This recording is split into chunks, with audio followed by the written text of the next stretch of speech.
Offshore wind power has arrived in the U.S. In the coming decade, hundreds of giant spinning turbines will work to capture Atlantic Ocean winds, potentially powering 21 million homes in the future. How did we get here? Well, the idea of capturing power from the wind goes back thousands of years. As early as 5000 BC, Egyptians harnessed wind to sail the Nile. Between 500 and 900 AD, Persians made vertical post windmills out of clay, straw, and wood for grinding grain. Amazingly, these are still in use today. In 1200 AD, the Dutch were constructing trellis windmills, more in the style we're used to now, also for milling grains. Hundreds of years later, in 1854, inventor and businessman Daniel Halliday patented the first commercially viable windmill.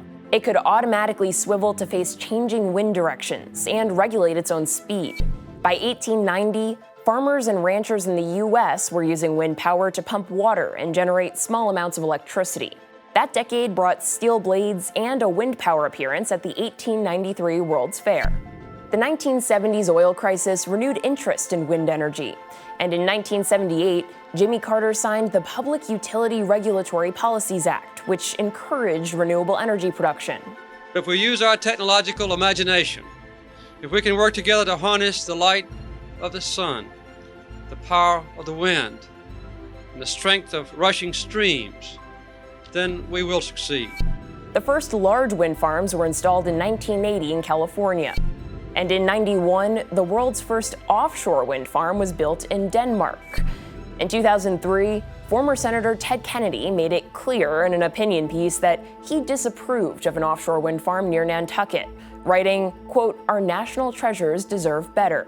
Of course, the Kennedys' Hyannisport property would have faced that wind farm. By 2012, there are enough wind turbines in the U.S. to produce 60 gigawatts of electricity, enough to power 15 million homes. In 2013, we took to the sea. The U.S. developed its first grid-connected offshore wind turbine. As of this summer, steel is in the water for the first commercial-scale project off of Martha's Vineyard. Foundation installation has begun.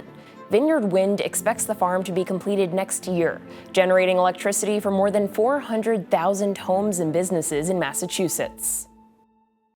Thanks for watching. In this time of media mistrust, Straight Arrow News is on a mission to bring you unbiased, fact-based reporting.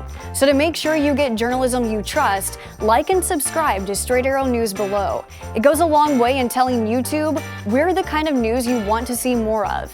And for all of our content, go to our website at straightarrownews.com.